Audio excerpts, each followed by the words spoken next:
Fire drill. Fire drill.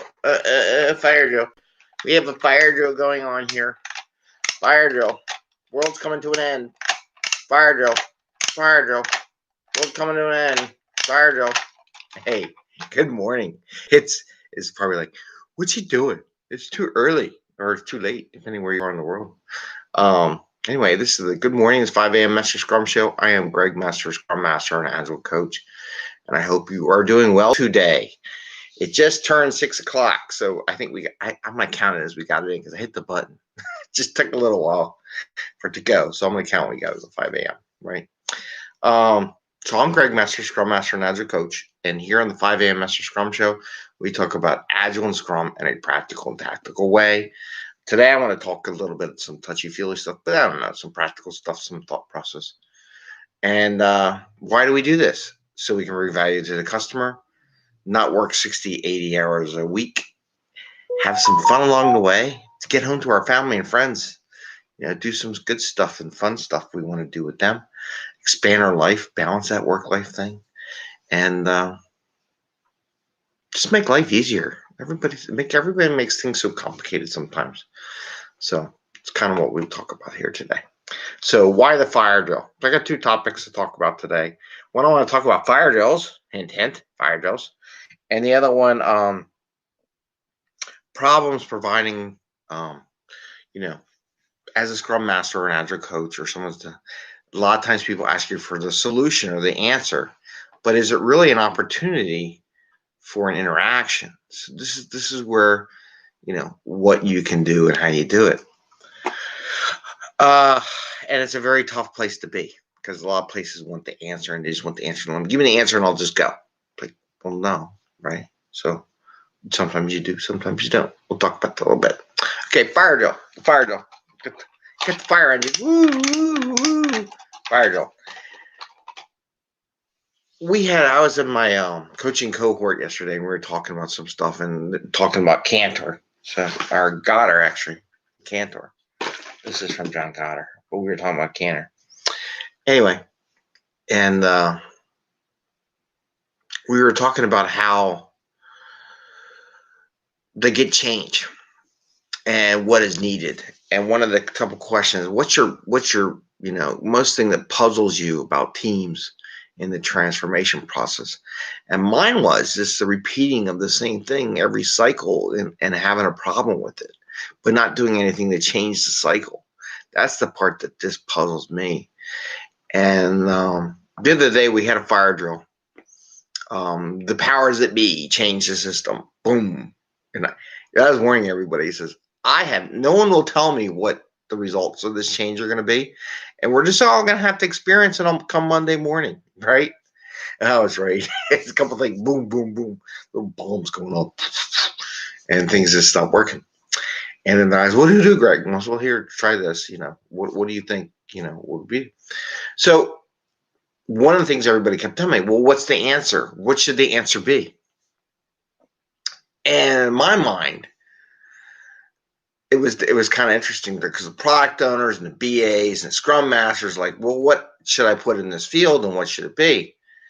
So I had an opportunity there. I could provide an answer, but then I'm like, well, because I knew who should know the answer, and it was the dev team. The dev team is the one that's supposed to know the answer to this field question. I was like, well, it's sometimes this, but I can't be sure. And I want to put that doubt. I don't know. And I said, the best place to go is to go talk to your dev team. The dev team knows the answer to this thing. This is an opportunity for you to engage with your dev team directly and help work together to put the answer in this field that everybody wanted to know.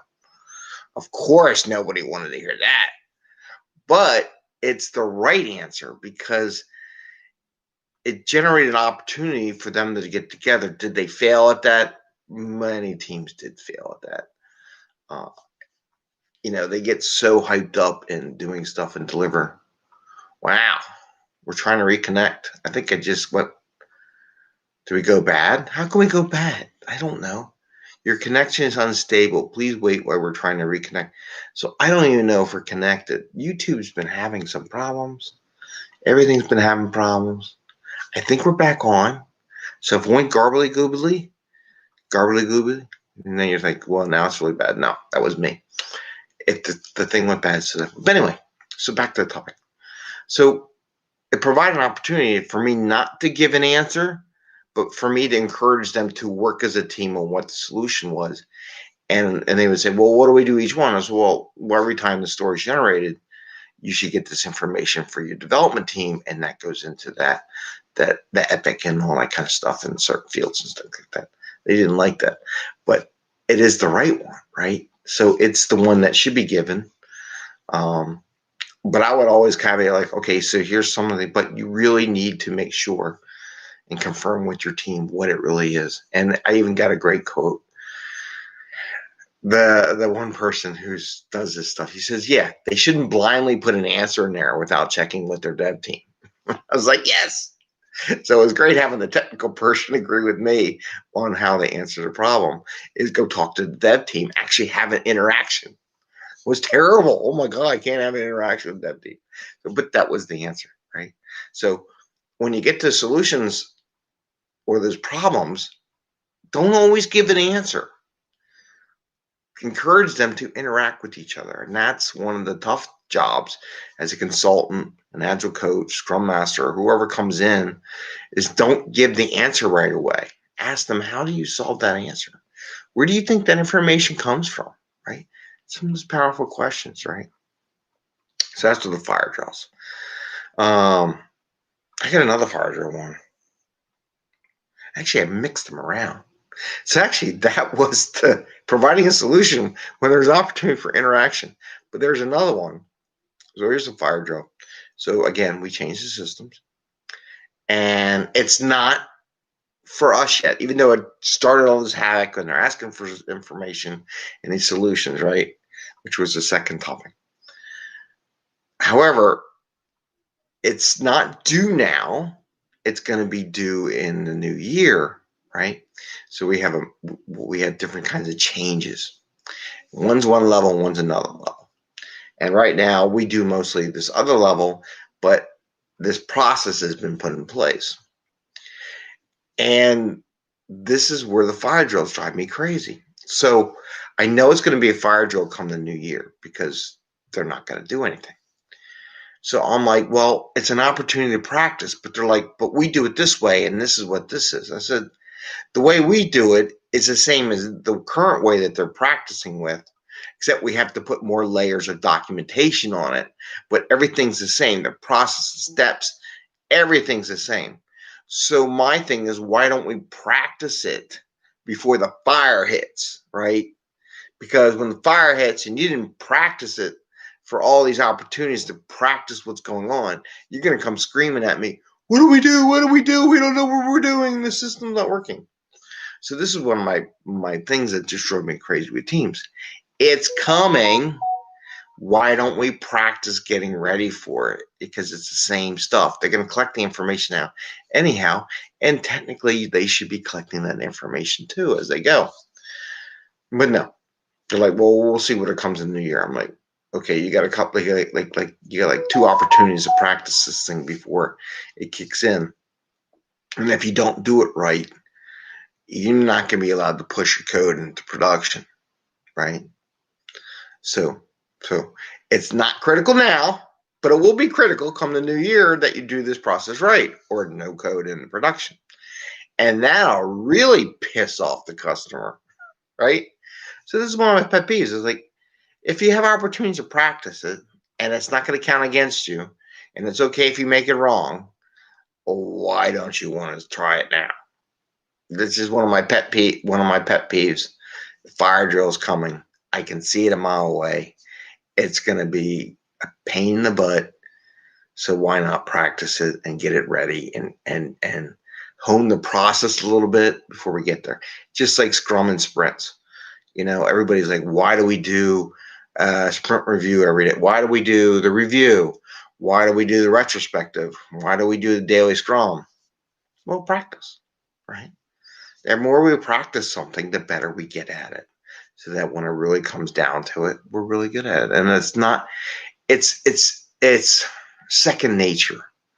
It's not a big deal, right? When people don't do reviews like the rocket launch, and one of my things I look at is like, if you don't get out there and put out stuff, you're going to lose it and you're going to get gun shy, right? All these companies that don't want to do like the YouTubes and share their stuff in the world because they're all afraid they don't want anybody to see what we do when it doesn't work. Well, you're gun shy. I mean, everybody's going to see it sooner or later. The history is going to mark it as where it is. So why not just show it and get feedback and make it better? And actually, one of the Agile coaches the other day said something about, and I agree, really, you can make the best magical product ever in your mind, but you'll never know until you get it in front of the customer what they're going to tell you. So I met the spec, but until you put it in front of the customer, you're not going to know. So that's all I have for today. It is Tuesday. This was our 434th episode. Please like us if you like our show, our topics. Send me some topics if you have something you really want to talk about, and ring the little bell so you get notification when we go live. And getting up early in the morning and getting stuff done before everybody hears. But apparently my YouTube still has a problem. We'll see what that looks like later on. See, I always kind of look at the stuff after we did it just to see how YouTube was working, because every day it does something, a little quirky little thing here or there. So anyway, have a great day. Happy scrumming. See you tomorrow, and take care and have a little fun and, enjoy what you do. All right, take care, everybody. Good day. Good luck.